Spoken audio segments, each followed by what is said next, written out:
Good evening and welcome to the final session of Conversations from the Capitol. Over the course of this series, we have highlighted the experiences of American Ismailis who have worked in local, state, and federal politics or policy. My name is Mehboob Virani, and I am a member of the Northeast Communications and Publications team. Over the course of this series, the majority of the discussions have been moderated by our very own Jamil Jaffer, and we are very thrilled to feature him here today. Jamil is the founder and executive director of the National Security Institute at George Mason University Law School. Formerly, Jamil was a chief counsel and senior advisor for the Senate Foreign Relations Committee and associate White House counsel to President George W. Bush. Jamil is also a member of our Northeast CNP team. Our moderator tonight is Asma Jaria.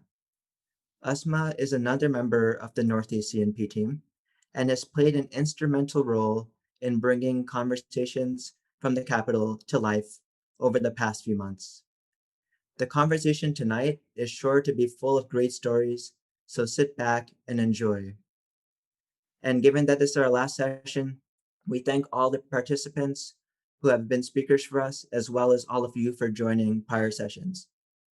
As a reminder, we welcome your questions, which you can submit using the Q&A function on Zoom. Lastly, it is best to view this webinar in gallery mode so that you can see both speakers at the same time. Without further ado, I will pass it over to Asma to get us started. Asma, over to you. Thanks so much, Mehboob, for that very kind introduction. And thank you, Jamil, for joining us. Thanks for having me, Asma. Jamil, I'm so excited to speak to you tonight. Over the past 7 months, you've been hosting an incredible group of Smiley's speakers on this series. And tonight, we get to have you on as a speaker and learn about your story and your career in public service. So thank you again. How to do it. So over the past couple of weeks, we've talked to Smileys who've worked in the White House, the Senate, the State Department, and we've talked to an Ismaili U.S. ambassador and an Ismaili judge. You yourself, you've held so many different roles over the course of your career, including working on the Foreign Relations Committee in the United Senate, at the Justice Department, and in the White House. So, Jamil, what led you to choose a career in public service? Yeah, well, Asma, when I was growing up, we used to eat breakfast in the small room off the kitchen in my house, and my dad used to bring a radio to the breakfast table every morning, and he put NPR on, and we'd listen to the news every morning without fail, morning edition on NPR. And my dad, who was a scientist, just loved politics and loved the debate and the conversation. And so he really created in me a love for politics. And I was a nerd. I'll admit it. I used to have one of these. I don't know if people in the audience are old enough to remember, but there were these Sony Sports Walkman. There were these yellow things with these headphones. They were super cool back in the day. But I would take it to school not because I wanted to listen to Power 106 or Kiss FM in LA. Instead, I used to take it to school. This swear to God, this is true. In third grade, to listen to the Iran Contra hearings. That's what a big nerd I am, and so that happened. So I admit it. I'm a big dork, and that's how it started. Oh, wow. That's incredible. I mean, it sounds like your dad introducing you early on to politics. It really shaped your interest for the course of your life. And I don't know how many third graders can say when they decided what they wanted to do in third grade, they ended up doing in their career. Yeah, I mean, it wasn't on purpose, right? I mean, I just thought it was cool, and I got lucky enough to do stuff like it later on. It wasn't intent. I mean, there wasn't like this big plan. It just sort of, it was interesting to me, and I got lucky, in a lot of ways. Yeah. So walk us through your career at the beginning. So you went to school. Yeah. I believe you went to UCLA for college. What was your Yep. plan after school? Yeah, so my plan after school was to go to law school, right? Because my dad's biggest regret was that he never got his PhD. He had a bachelor's degree from the University of East Africa in Dar es Salaam, and he always expected us to go to graduate school, and so that was clear. And I decided I was going to take some time off before I went to graduate school. I had some conversations with some professors who said, "Look, before you go to grad school, you should take some time off." It was the right decision, by the way, best decision I ever made. But it took a little, how it is with the Smiley parents. You got to convince them, right? Right. So Yeah. I convinced my dad and my mom that it was going to be okay. I'll still go to graduate school. And I did ultimately go after a couple of years, but I took a couple of years off and I worked on a campaign out in California and then worked in Congress on Capitol Hill for a couple of years for a congressman from Virginia. Yeah, yeah, and that's great advice to take that time off because it seems like you went and got some real life experience, especially on Yeah, that campaign. So that being the first campaign that you worked on straight out of yeah. college, tell us what that experience was like. Yeah, I mean, it was really cool. I didn't know what I was doing, right? I mean, I got hired to be a field rep. I put up yard signs, knock on doors, recruit volunteers. I ended up being the research director, which is a glorified way of saying I did some research. But along the way, one of the things that we did was get an event with we were supposed to have an event with Newt Gingrich, who was the Speaker of the House at the time, Republican Speaker of the House, and he was supposed to come out, but he was stuck in D.C. in the budget battles with Bill Clinton, and so we ended up getting Heather Locklear, who was a famous actress at the time, to do the event. But my candidate really wanted people to be able to take the picture with Heather and with Newt Gingrich. So we had a cardboard cutout of Newt mailed to us from DC. So we had these pictures. The only reason I tell that story is because I can literally trace every job I have back, including my job at George Mason, my day job at IronNet Cybersecurity, all of the jobs I have had today, currently, and all the jobs that I've had for the last 7, 10, 15, 20 years, back to that cardboard cutout of Newt Gingrich.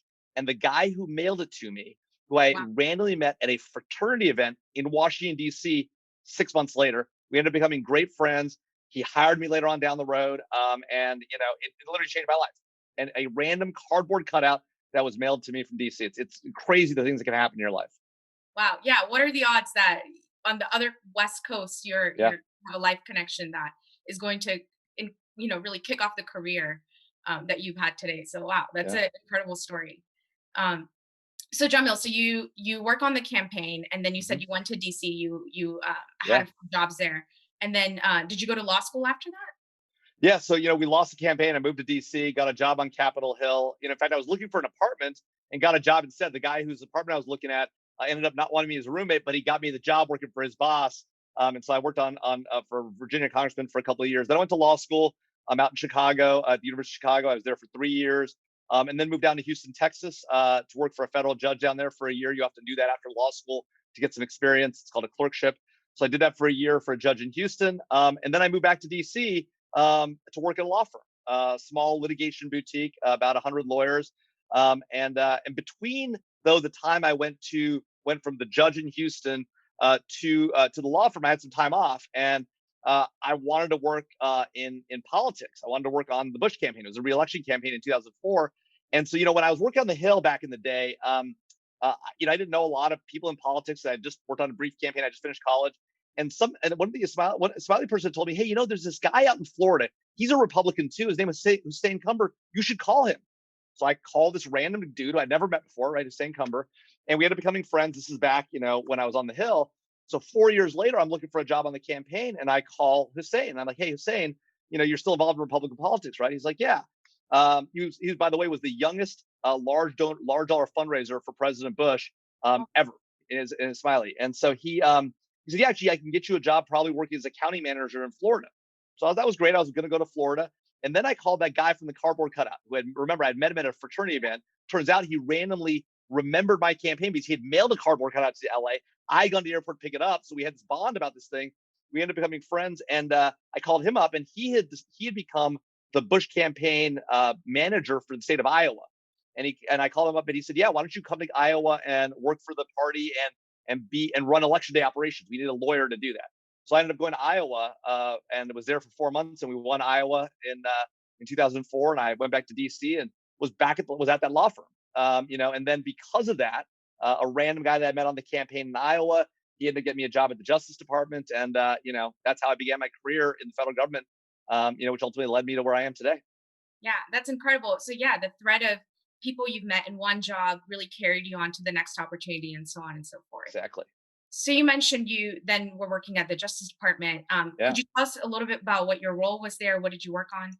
Yeah. So when I first got to the Justice Department, I went there to work on the confirmation of Chief Justice John Roberts. Again, this all goes back to my Wow. dad.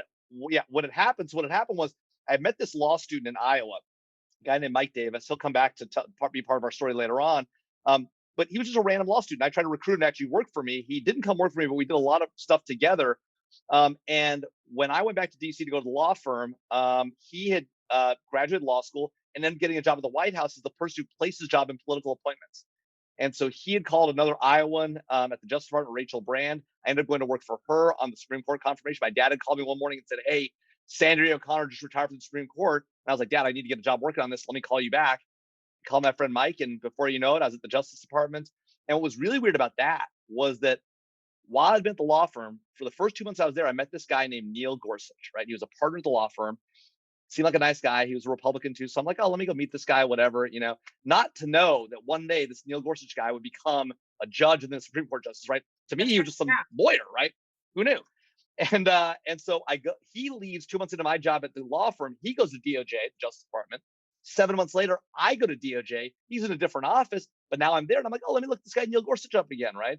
So I go chat with him, and he becomes like a mentor, which is great. Again, no clue this guy's gonna become like a big deal. He's just a lawyer.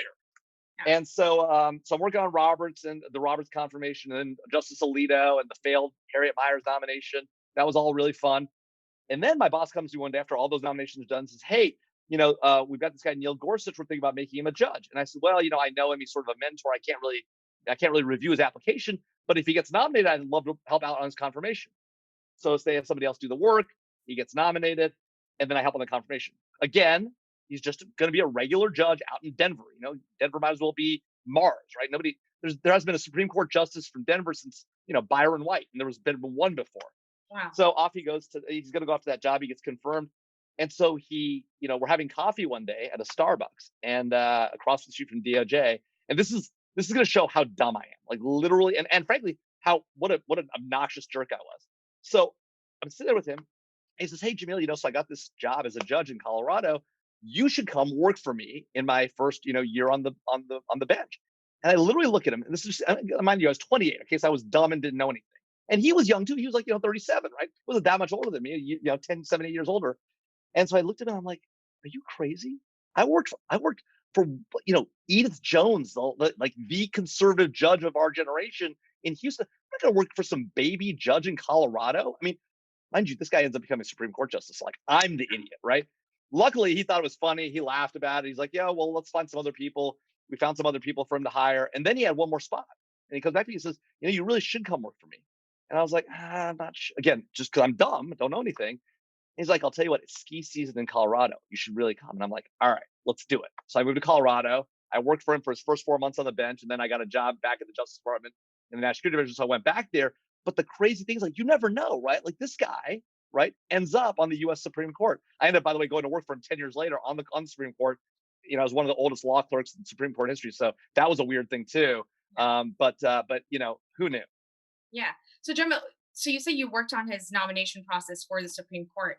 Yeah. I'm really curious, what does the process look like? I mean, what are the things that you think about in terms of who are the people when somebody's nominating, what are criteria that they look for when they're nominating? And then when that nomination's made, and you're going through the confirmation process, what are things you think about that you want to highlight, and how do you, Yeah. strategically pitch that to get the buy-in, of the bipartisan buy-in? Yeah.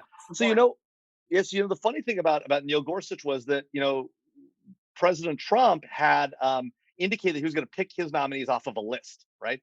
And back during the campaign, he had put a list out, and Neil Gorsuch's name was not on that list. And so, along the way, a second list comes out, and his name appears on the list. Now, nobody knows how that whole thing went down, and that's sort of be told another day. It's a crazy story, and but then Trump gets elected, and I was I signed one of the Never Trump letters, and I was proud to have done that, and I stand by that position to this day, because whatever. But now he's the president, right? And this guy's on the list, so it'd be really great if he got the nomination. So unbeknownst to him, some people started pushing him for the job, and not to him, but to the president's team. And then he gets a call to be interviewed, and so we helped prepare him for the interview, me and a couple of our friends, and then he got the chance to interview with the president up in New York. This was before the inauguration, and so we went up to New York with him, and that was crazy, right? Yeah. And then he gets the nomination, and like, this is not and you never really know, right? With Donald Trump, right? Like, maybe it's gonna be the TV show, right? Maybe he's gonna have like two candidates, right? Who knows, right? And so, we go to the White House, and it turns out it is him, and he's announced, and it was crazy. And then, of course, the Trump team was new, and they didn't they didn't have a plan for confirming nominees. So here we are, Mike Davis, me, some of these folks who had actually worked on the Alito and the Roberts nominations. And so, we get drafted in. Now, again, I'm not allowed, I'm not working in the Trump administration. I wouldn't have gone to work there. They didn't ask me. I'd sign those letters, right? So great. But we're still working for the guy who's, who we think should be who we think should get confirmed. And so, we're drafting talking points and, helping prep him and doing mock Senate hearings, right? Asking the questions we expect he might get, right? Figuring out, okay, what are the cases they're going to come after him on, right? How do we prepare him for that, right? And so all the stuff that goes into preparing a nominee, just like we do with Roberts and just like we did with Alito, except what was weird about this was the White House had a team, but they were new at it. They didn't know what they were doing. They had a team at the Justice Department, again, didn't know what they were doing. And then you had us on the outside doing our own thing, right? And the whole thing was, it was, like everything in sort of early Trump land, and maybe all of the 4 years of Trump, sort of kind of a little chaotic and, hard to understand how things are happening. And yet there it was. And then the nomination hearing happens, and he's really smart, and the senators didn't know what to make of it. I mean, they really didn't. Let's be honest. I mean, the rest of the nominations we've seen have gone a little bit more, have been a little more challenging. His nomination, it was never really in doubt because he was good at it. Yeah.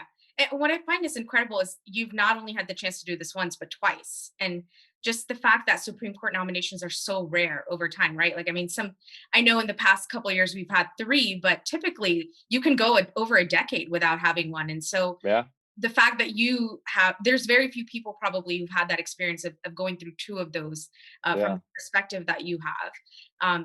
And the fact that the Supreme Court nominations are lifetime appointments. So the impact that you've had is, incredible. Well, but also it's crazy, right? Like, it wasn't intentional, right? Like, it's not like, I mean, in fact, to the contrary, I did everything I could to not go work for him in Colorado, right? Like being a jerk, right? And, and like telling him no. And, I mean, who knew he was 37 at the time? Like, did he be on a Supreme Court list? That Donald Trump would get elected? He'd pick him, right? I mean, again, and the way this whole thing went down, I mean, the stories about how he got on the list and how he got the nomination and the interview with Trump, I mean, it's just crazy. I mean, one day he'll probably write a book, or somebody will write a book and tell the story. But like, I got to tell you, it was like everything. It was the most unlikely thing you could ever expect to happen. He said they had to sneak him out of his house when he got the nomination. Like, it was, it's crazy. They had to get their neighbor to drive him across the lawn. I mean, it was, I know, it's crazy. Yeah. Well, if he ever does write the book, we'll know that, General, you were part of that process, and a critical part of that process. So that's I don't know really about critical, but yeah, it was fun. It was fun. So, General, shifting gears a little bit, you Yeah. talked about your time at the DOJ and the nominations that you worked on. You also worked in the White House during the Bush administration. Could you Yeah. tell us a little bit more about the work that you did there? And then, Sure. are there any stories or times that come to mind that really left an impression during your time there? Yeah. I was only at the White House for the last 5 months of the Bush administration. I just had a chance to go work at the White House counsel's office. Again, this was one of those things where, it's sort of serendipitous, right? My boss at the Justice Department, my boss's boss, Ken Weinstein, who's the head of the National Security Division, he went to go be the counterterrorism advisor to the president. And I was like, hey, look, it's the end of the Bush administration. I'd love to go work at the White House. And I could be really annoying if it's not obvious. So I start calling Ken like every day, being like, Ken, got to bring him to the White House, got to bring him to the White House, right? You got to, and every day we'd be like, you don't really have the kind of jobs that you want. You want to do counterterrorism. All my jobs that I currently have available are all Homeland Security. You don't really want to do that. One day I'm at the White House for another meeting, and I go by Ken's office and I'm like, Ken, come on. There's like 6 months left. You got to make this happen. And he says, look, I'll tell you what, go talk to the White House counsel's office, the deputy White House counsel. If they've got a job for you, then fine. If not, we'll make something work. I'm like, great, fine. So this is all going to happen. So I go see this guy, Bill Burke, who's a deputy White House counsel. Here's what's crazy. That guy was literally the law school roommate of my boss at DOJ, my direct boss, and so what's crazy, Brett Gary. And so what's crazy about that, though, is like, again, these really close connections, it's just funny how that happens, right? So I go to Bill and I'm like, and again, just randomly, I'm only doing this because Ken has said you have to go ask them first. So I go ask him, I'm like, Bill, just tell me you don't have a job, right? Do you have a job? Just say no, and then we can move on. He's like, actually, it's crazy you came to see me today. I just found out our guy that does our sort of, low-level national security work is leaving to go be a prosecutor in Richmond. Do you want that job? And I'm like, yes. He's like, great, let me talk to Fred Fielding, the White House counsel, and I'll get back to you in a few weeks. Fine. Literally 5 hours later, I'm at a going away event for another White House counsel's office person. And I see Bill Burke across the room. He sort of gestures me over. I walk over and he says, hey, Jamil, I talked to Fred. you're good to go. You start in 2 weeks. I'm like, no interview, no nothing. I did have to interview ultimately, right? But Yeah. like, that's how it happened. And it's all because Ken was like, stop bugging me. Go talk to Bill, who happened to be the roommate of my boss. I mean, like, and he happened to be the day this guy had left. I mean, again, and remember, the way I knew Brett Gary was because I went to go work for Rachel Brand on the nominations, and Brett was in the White House council office at the time. The way I worked for Rachel was I worked in Iowa for Scott Koppel, who was the guy that sent me that cardboard cutout, and I met that law student Mike Davis. I mean, you can't make this stuff up, right? It's all the cardboard cutout. Yeah. I So mean, yeah, that was yeah, two things jump out at me from that. One is if you want an opportunity, go ask for it because yeah, it wasn't something that was open and then you applied for it. You went and asked until there was something that came up that was a yeah, fit. And then exactly. two, to your point, you never know where one connection and one opportunity will lead to That's right. moving forward. So yeah, Yeah. that's Or what random friend of yours is going to become a like Supreme that's Court right. justice, like Yeah, mentor, right? Like who knew, right? yeah, So the one story though that I do want to tell is, at the end of the Bush administration, the president was really nice. He like President Obama, he offered the chance for all the White House staff to have their families come to the White House, and so I had the chance to have my mom and my dad and my sister come to the White House. The way this works is you're set up in the Roosevelt Room across from the Oval Office, and when it's your turn, everyone in the line, right, with your family. When it's your turn, you walk up to the door is closed, and as you walk up to the door opens, and you go into the Oval Office. And so what I didn't know was how this was going to play out. So I get there to the front door with my parents with me, and the president himself opens the door. And of course, he's been briefed, so he doesn't actually know who I am, right? Because the White House is a big staff, right? It's like, Jamil, so great to see you. Come on in, right? And it's like he actually knows, right? And so my parents are like, oh my god, he knows our son, right? And so they walk in, and he says, and the president, George Bush is a really sort of normal guy, right? And so he says, this is a good picture of us just walking in. This is literally how it happened. Where there we are walking in, and he says, now, Mom, Dad, where are you all from, right? And my dad says, well, we're from LA. And he's like, no, I get you from, but where did you grow up? And my dad says, well, Mr. President, we're from Tanzania, from East Africa. He's like, oh, I love Tanzania, one of my favorite countries in Africa. He says, now let me ask you, Dad, when you were living and growing up in Africa, did you ever think that your son would work for the President of the United States in the White House? My dad's like, no, Mr. President, that's what makes this country great. And he said, you know what? You're exactly right. That is what makes this country great. Now come on over here. Now, Mom, sister, you guys get close to me. I want Dad on the outside. Let's take a picture. We took a picture, and and off we went. And it was maybe 45 seconds, maybe a minute, right? It wasn't very long. But like this personal interaction, this connection he made with my family. My dad was an all-wise. I mean, you can't ever imagine my dad, a scientist who loves politics, the idea that he would come to the Oval Office, his son would be there, the president. I mean, it's just crazy, right? It's crazy. And again, all because of some cardboard cutout from literally a decade earlier, right? You can't make it up. You just yeah. can't make this stuff up. And the NPR radio shows that your dad and you listened to when you were young, right? And for that to come full circle and Yeah, you get to experience this moment with your entire family, including your dad, who just really kind of started this whole thing for you. So yeah, that's beautiful. And yeah, I can only imagine how proud your parents must have felt in that moment. yeah. That's It's pretty incredible. cool. Thank you for sharing this photo with us. Yeah, Um, so once you worked at the White House, it sounds like you ended up working in, after a couple of roles, you ended up working in Congress. Could you yeah. tell us what your role was there? Yeah, so my first job, so I worked on Congress right before I went to law school, and I ended up getting a chance to go work back on Capitol Hill again. This was Here I was in LA for Thanksgiving with my family. I got to go, and I get a phone call from, remember I told you I worked for this woman, Rachel Brand, at the Justice Department. Her principal deputy, Richard Hertling, had ended up, Republicans had won the Congress in 2000, whatever it was, 2008, and 2008 elections. And he calls me and says, was it eight? No, it was before that. Yeah, no, it was the 2010 elections. 2010 elections. He calls me over Thanksgiving and says, "Hey, Republicans have taken the House. I'm running the Senate Judiciary Committee. I'm going to be the deputy staff director. Do you want to come work there?" And I was like, "I don't know. I just had a kid. I can't really afford it, right?" He said, "Just come see me. If you don't want to do it, no harm, no foul." So I go see him. Of course, I'm like, maybe I can make the money work. I'm not, the law firm. It's kind of boring, right? Whatever. And again, remember, this is that same law firm that Neil Gorsuch had been at, but I'd only been there 7 months before. Now I'd come back. And they were nice enough to take me back, but I was like, law firms, I work in the White House, you gotta get out. So I was like, hey, do you mind if I go talk to some other committees? I end up going to talk to a friend of Bill Burke's, this guy Michael Allen, who runs the House Intelligence Committee for Chairman Mike Rogers.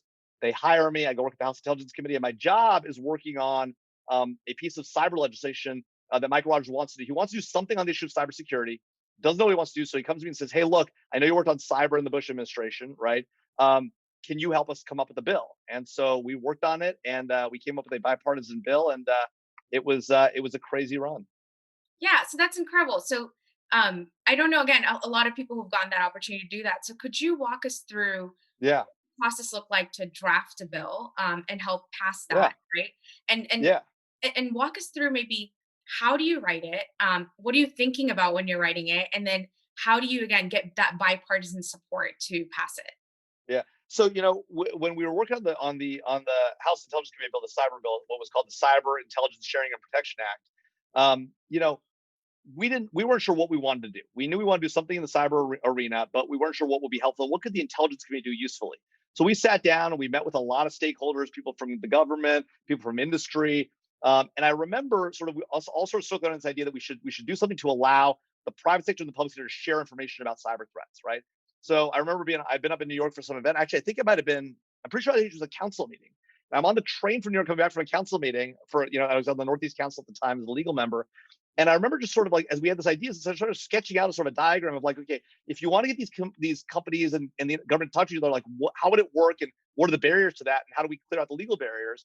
And so we sort of sketched out this diagram. Then I went and talked to the chairman. He's like, I like that idea. So we basically wrote a bill that would sort of remove the legal barriers to sharing a specific set of information, cyber threat information.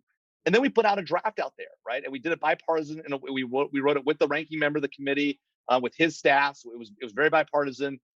We put it out publicly. There were a lot of comments from industry and from the private sector and from the privacy groups. We modified it. We sort of edited it in real time online. We showed people our work, and ultimately it passed the House of Representatives on a strong bipartisan vote, which is really cool. And this is at a time, by the way, when there was a lot of partisanship in Congress. There wasn't a lot getting done. It ultimately didn't get enacted that Congress because the administration was looking to do some regulatory stuff in the Senate, and it didn't work out. But about 3 years later, in 2015, that bill, slightly modified, ultimately got enacted into law and is now, the way that cyber information is shared.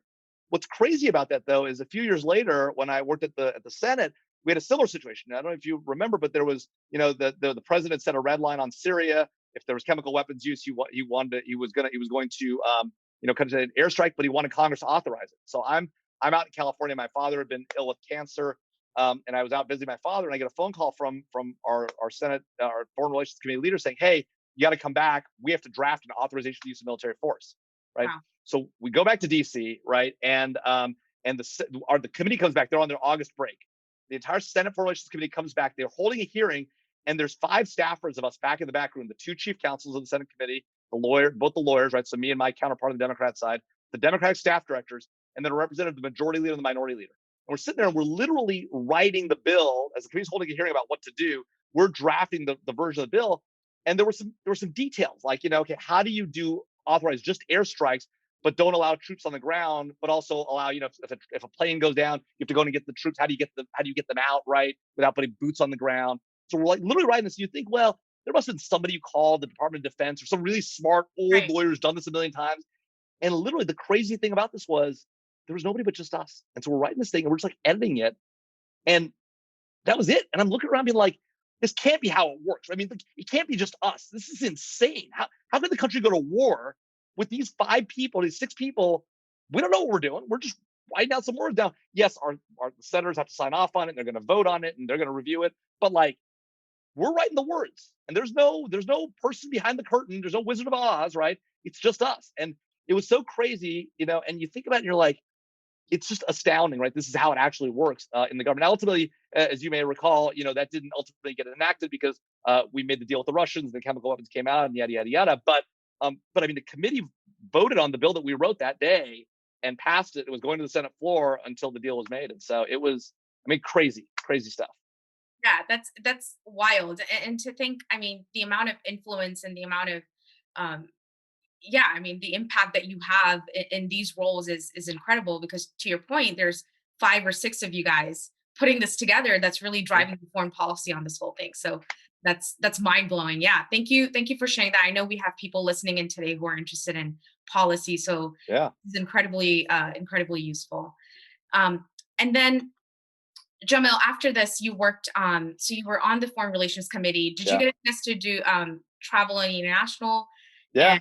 And any stories that come to mind? There are two international travel stories. So I used to travel. I got to travel with my boss, Senator Corker, who was a Republican from Tennessee, and we went on a couple trips I thought were really cool. One, we were going to the Syria, what was now a war zone, right? And as you may remember, there were a lot of fighters coming in through Turkey into the Syria conflict, and we went to this small border town between Turkey and Syria called Gaziantep, right? And we went there to go visit the military facilities that were there. We had American Patriot missiles that were protecting Turkey from any potential missiles coming across from the Syrian conflict.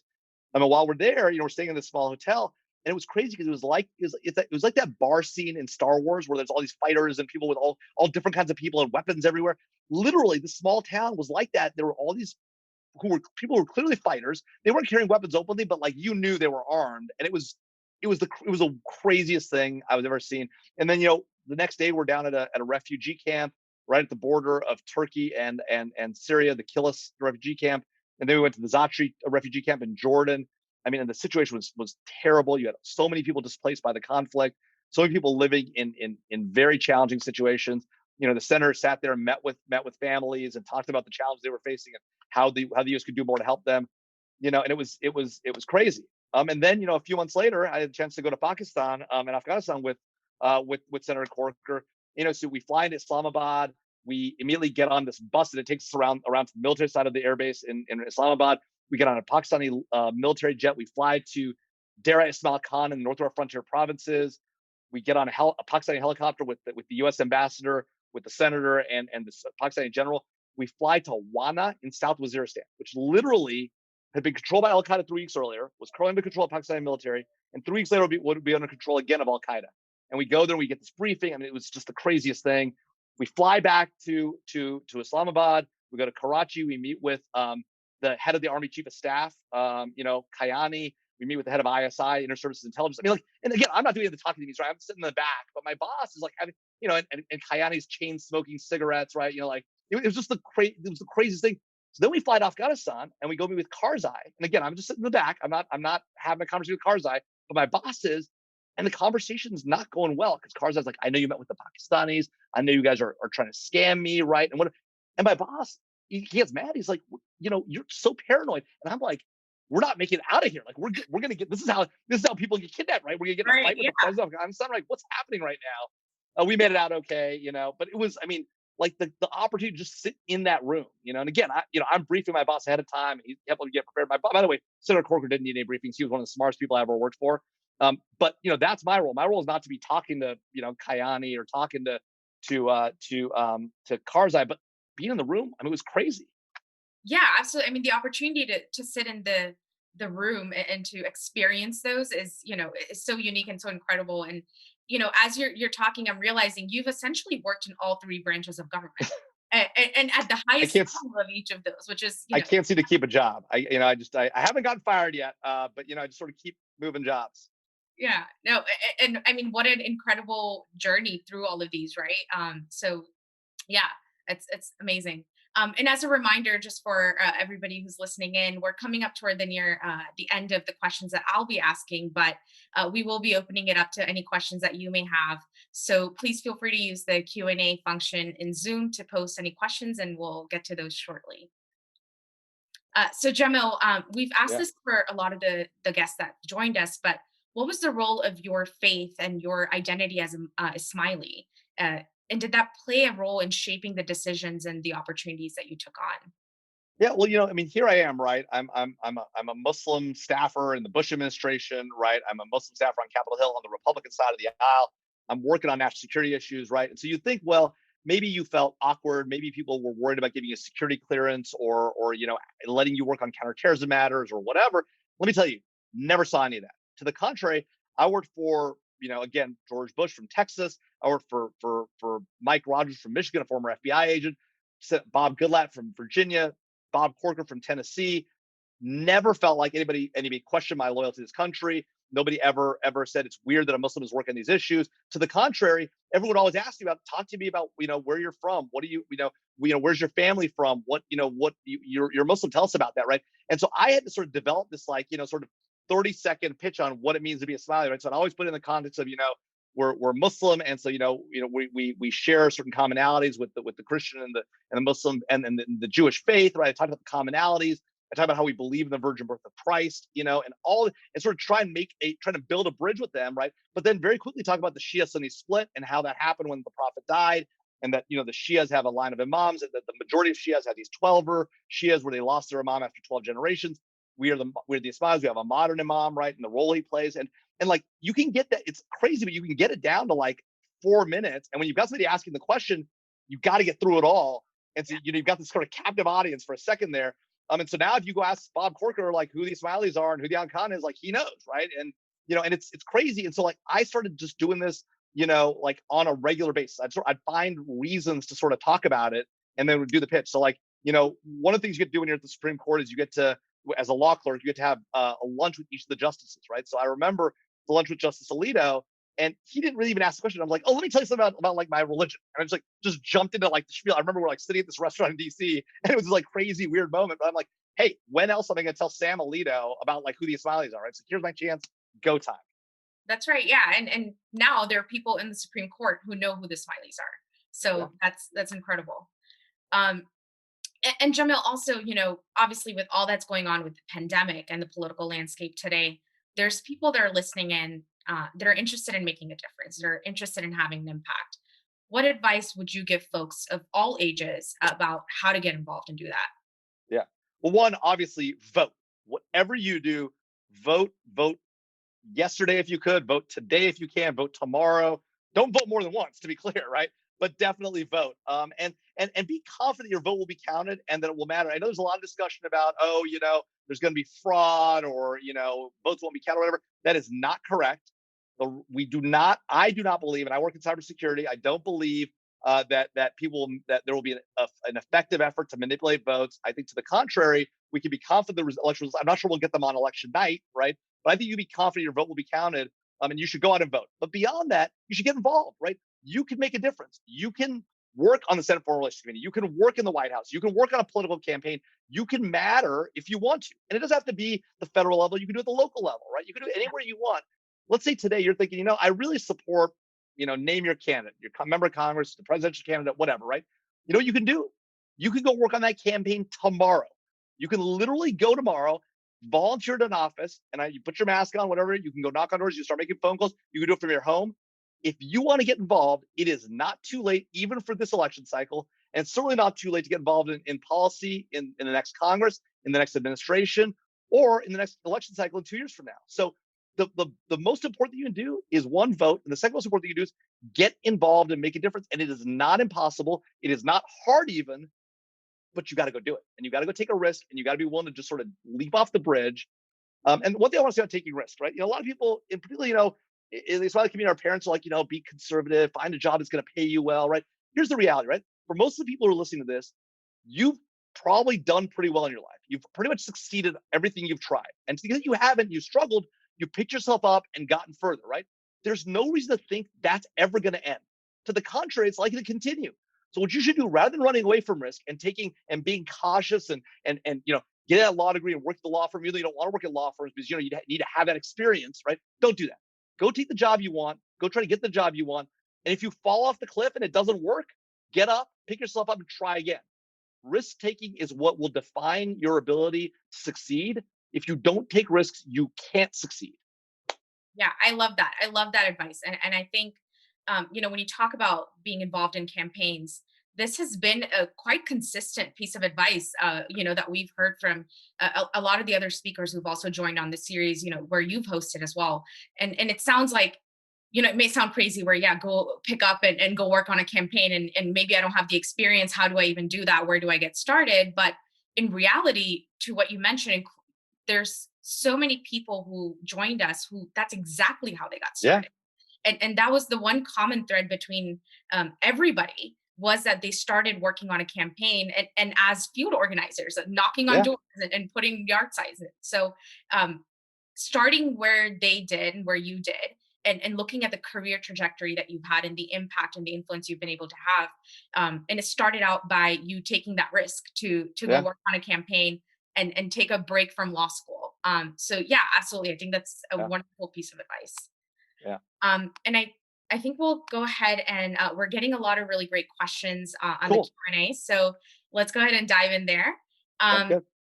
so the first question that we have, Jamil, is do you see a light at the end of the tunnel to the current hostile partisanship environment that we have, Yeah.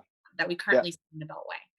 It's a great question. I absolutely do, and I think look, it's going to take leadership and responsibility. In fact, in the next couple of days, I think on Sunday, my current boss at the cybersecurity company I work at is a retired Army four-star general, Keith Alexander. Used to run the National Security Agency. He and I are writing an op-ed in the Hill newspaper. So to keep an eye out for it, but it'll literally talk about what we can do to solve this problem, right? And one, we say A. So I'll give you a preview. A, it takes leadership and leaders who put aside partisanship and really try to unite the nation. And we need that right now, right? We've had 4 years of divisiveness, frankly, more than 4 years of the divisiveness. And we need leaders who will do that, right? That's number one. Number two, we need a media that differentiates between the truth and opinion, right? You watch any news channel right now, and it's mostly opinion, right? You get a lot of opinions, you don't get a ton of facts, right? It's fine if the news media wants to give us opinions, but tell us when you're giving us facts and tell us when you're giving us your opinions and make it clear and let us know. And for the social media platforms, right, there's a lot of talk about censorship. There's a lot of talk about regulation. That's not a good idea. The best answer to speech, to bad speech and speech you don't like or misinformation is not reduce the amount of information. It's increase the accurate information. So what the media, social media companies need to do is not shut down speech and not, we don't need to regulate them and break them up and tell them what they have to do. To the contrary, we argue what they should do is simply label the speech. Tell us who's speaking. Tell us where it's coming from. So we can decide whether we want to take it or not, right? Let the market decide and let's create more speech that's of the correct variety and not the inaccurate variety. And so we think there are three solutions that can help with that. I mean, I do have hope. I do hope that we will find adult leadership that can take the country forward in a bipartisan way. So, and by the way, elections have consequences. So vote on Tuesday. Yeah, and to that note, we have another question that's connected to that, so I'll ask you that as well. So Amreen Sonawala, she says, "Thank you for sharing your experiences. It's incredible to hear that you had the opportunity to introduce the Smiley community to people in government." And so she's, asking a very similar question. Is Yeah. she'd like to hear about what bipartisanship you experienced during your work in government, and given how polarized the country is today, and you're looking, as people are looking at government from the outside in, Yeah. um, do you think this has changed over the past several years, or is it just more obvious to us now? I think the tone of our conversation has changed. I think the tone of our conversation in this country has become toxic, and I think there's a lot of reasons for that. I mean, look, problems start at the top, but they also are magnified by both sides, right? Whatever you might say about President Trump, right? There's a lot of criticism to be said for people that are opposed to him and things they say too. So look, I have a lot of criticism of the president, right? But I also have criticism of both sides. I think that you cannot have a productive conversation unless we come together in a bipartisan way. Look, I was lucky when I worked on Capitol Hill. I worked for two members of Congress, two Republicans, Mike Rogers in the House and Bob Corker in the Senate, who decided they were going to put aside their partisanship. These were both people who were strong partisans in their parties and joined hands with strong partisans of the party on their side. Dutch Ruppersberger in the case of the House, and Bob Menendez in the case of the Senate. Right? They decided we're going to work together. We're going to work in the nation's interest. And even though the prior people that had been in that committee were very partisan and have fought bitterly, they came together in the House Intelligence Committee. We passed that cyber bill. We passed three intelligence authorization bills. It had been a decade since intelligence authorization bill had been passed. And even to this day, if I go to an event and Dutch Ruppersberger, the Democratic ranking member of that committee, is at that event, or any Republican staffer goes to an event with him, he will find you, he will point you out, he'll call you up by name and thank you for your work. And he's a partisan liberal Democrat, right? But he believes in the nation's interest, and he made this bond with Mike Rogers. Same thing with Bob Corker and with Bob Menendez. Again, these are two people who, they weren't like personal friends, right? And they got along, they were collegial, right? But they found common cause on issues like Iran, on issues like the authorization of use of military force, and they built a bipartisan coalition. So it could happen. Even today, you look at the House Intelligence Committee; it's beset by partisan rivalry between Adam Schiff and Devin Nunes. And yet, you look at that Senate Intelligence Committee, and Richard Burr and after him Marco Rubio made common cause with Mark Warner from Virginia, and they put out these reports on Russian interference like it. So it can happen, but it takes leadership. And let's be honest, we've been lacking leadership in this country for a while now. Yeah, that's a great point. Um, Jamil, another question we have, Reza Ali asks, how do you balance your faith with being connected to the Senate Foreign Relations Committee and Neil Gorsuch? So Republicans and Democrats, um, you know, have left their mark in a way with the airstrikes in majority Muslim areas of the world. And Justice Gorsuch was a key vote in the 5-4 decision to uphold the Trump administration's travel ban. So, how do you balance that with your faith and the connection that you have there? Yeah, I'll be honest with you, I don't see a dichotomy between those things. One, the job of the Supreme Court is not to set policy, it's to decide what the law is and what the law means, right? It's not their job to decide what the law should be. That's the job of Congress and the president. And look, we can have a lot of beef with what the law should be, and we should hold our elected officials accountable for that. We have all gotten too used to when we don't like what happens in Congress or the White House, we go complain to the Supreme Court and say, hey, you changed the law. That's not their job. Their job is to interpret the law as passed by Congress and signed by the president. So whatever you think about the executive order, the travel ban, and all that stuff, and people call it a Muslim ban, right? We can debate those topics, right? But to me, there's no problem there, right? And when we talk about airstrikes, right? These airstrikes that we're talking about, what happened in the war on terrorism and the like, this was America defending itself, right? People forget that on a day certain, right, 19 hijackers got on 4 airplanes and flew 3 of them into buildings, taking down 2 towers in New York and the Pentagon, and tried to fly a plane to the White House. Now, we could debate about whether the airstrikes are appropriate and whether they were successful and whether they solved the problem or whether they made any of us safer, right? But let's be honest, we have not had a mass casualty terror strike in the United States in 20 years, right? And so we can debate the issues, right? And there's no doubt, look, there are reasonable arguments on both sides, right? But to me, there's no controversy between my faith and the policies the U.S. government has carried out. I may not always agree with them, but my job is to identify the right policies that my bosses believe in and work with them on that. And if I don't believe in my boss's policies, I can always quit and find another job. I've never had a problem with the policies my bosses have taken on. I've not always agreed with them, right? But I've never had a moral problem with it. If I do, I can leave my job. Yeah. And Jamil, related to that, Ashish Kamiani asked, he says, your story is incredible. And he imagines that you may have experienced situations where you might be put in a gray area. How did you approach the situation? Yeah. And did your faith play any role in that? Yeah. No, look, I mean, there are gray areas in the law all the time, right? And what you have to think about is what's your role in that gray area, right? Are you a policy person? Are you advising a policymaker on what they should do and what the law should be, right? If you're doing that, then you have some flexibility, right? And your own morals and your own views and accounting for your boss's views comes into play. And you have a responsibility to give your boss a fair understanding of what the issues are on both sides. Let them decide because they're the ones that the people of the country elected, right? You're not the one they elected, right? And then they ultimately make the decision and you help them carry it out. And again, if you don't like it, you leave, right? On the other hand, if you're a lawyer advocating for a position, right, and there's another lawyer on the other side or a judge making a decision, your job is not to figure out what the arguments should be. Your job is to make the best arguments on behalf of your client, right? Whether that client is a murderer or the government or seeking surveillance or against the surveillance, right? Your job is to represent your client as most effectively as possible. And so you're not making a moral judgment at that point, right? And again, if you don't like your client, you don't like the policies your client has, whether it's the government or a murderer or surveillance or against surveillance, then you can leave that job. You can get another lawyer to represent them, right? But at the end of the day, you have to decide what is my role here, and then you decide what role your morality and your personal views and your theory of the world plays on it, and then you work for bosses that you believe in and who share your views, and then you shouldn't have huge challenges. Yeah, that makes sense. And Jamil, this is an interesting one. So Omario Kanji, he asked, to the extent that you feel comfortable commenting on it, in your opinion, do you think the Supreme Court justices should have lifetime appointments? So one, I should say about Omario. Omario is my best friend from growing up. He was my first friend. His mother was my mother's maid of honor in my parents' wedding. Oh, wow. And Omario, by the way, today runs a program that I teach with Justice Gorsuch in Italy because he's a fluent Italian speaker and fluent Chinese speaker. Look, ask me the question again because now I forgot the question. I was telling all my stories about Omario. Tell me the question. In your opinion, do you think the Supreme Court justices should have lifetime appointments? I do, and let me tell you why. It's not because we got three Republican appointees on Supreme Court recently, right? Remember, we've had a liberal majority for the last 20, 30 years. The reason why is because you want them insulated from politics, right?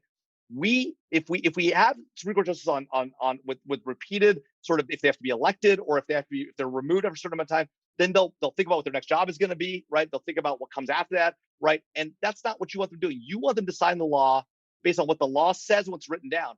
You want to hold politicians accountable. And that's why we have elections. That's why they can set their own term limits and the like. But the reason for life tenure is to insulate judges from politics. It gives them a salary and a job, and they can be insulated from it. They can make their decisions based on the law and not the politics. Now, I will admit, not all judges do that, right? But we should hold them accountable to do law and not policy, and then hold our politicians accountable. We've gotten, again, as I said before, too used to holding judges accountable for policy decisions. That's not their job. That makes sense. And Jamil, I think we're coming up towards the end of the hour, so I'll ask one more question. Sure. We have a question. What's your perspective on the current Republican Party? And how do you reconcile some of the controversial positions of the current Republican Party that may appear at odds with Yeah. either your values or the values of the Smileys? Yeah, look, I can't speak to the values of the Smiles. I can speak to my own values. The current Republican Party is not the Republican Party that I joined when I was in college. It's a far cry from that. The president obviously has his own challenges, but the Republican Party itself has abandoned a lot of its own values, right? And it has become a shell of itself. I haven't left the party. I'm still a Republican, but I can't say I haven't contemplated it. Right? Let's be honest. It is a very different party. Um, the Democratic Party doesn't look like an attractive option to me right now. I'll be candid with you. It is also moving in a polarized direction, and not the right direction. And so I am challenged about what to do. My goal right now is to reform the party from within, but I will tell you, every day, every week, it gets harder and harder as more and more the party seems to trend in the direction of the current movement. It was a movement that began, by the way, long before Donald Trump, but he is an example of the movement. And frankly, it's really what the Republican Party is today is not really conservative. It's really populist, right? And we've seen this before, right? William James Bryant, back in the earlier days of the Republic, right? This is not like this is the first time it's happened to a conservative or liberal party, but it's a strand, by the way. And by the way, you see more commonality today between conservative, quote unquote, conservative Republicans and liberal liberals, right? Mike Lee and Rand Paul agree more with very liberal members of the Democratic Party than the middle does. And so what's happened is you've seen a collapse of the bipartisan middle ground, that Reagan coalition around national security and bipartisanship, and a run to the edges, and where that Mobius strip loops around, and where there's an agreement that maybe government surveillance is bad, right? And liberals and libertarians can agree, and it's a very weird time. And again, we saw this begin well before Donald Trump with the Tea Party movement and the like in the Republican Party. Then you've seen the Democratic Party and Elizabeth Warren and Bernie Sanders. So it's not like this is purely a Republican problem, but I will admit the Republican Party I see today is not the party that I joined, whatever it was 30 years ago in college, 20 years Yeah. ago. Yeah, and thank you for being so candid about that. And it's definitely important to have the perspective of what your thought process has been through this. And so as we wrap up, Jamil, on behalf of the CNP team and all of us here, we really want to thank everybody who's kept up with the series for the conversations from the capitals, has joined us for all of the sessions that we've had so far, and has tuned in really to listen to the incredible stories of all of our speakers, and asked questions and tried to learn as much as possible about an area that at least I definitely didn't know about before coming into this. So really want to thank everyone who's joined us on this journey. Want to thank you, Jamil, for hosting all of those sessions, as well as joining us today as a guest. And also want to thank Zach and Mahbub for being on the team for helping put this on. And just as a reminder, Jamil, you mentioned this earlier, but really want to encourage everybody to go out and vote. If you're planning on voting by ballot, ideally turn those in person. And if you can, vote early as much as possible. And if you have any questions or want to reach out, we have our email address at the end of this, so you can reach out with questions, or if you have any questions or want to get in touch with Jamil, that's definitely an option. So thank you everyone again for joining us. Thank you for your time, and have a great evening. Thanks, Asma.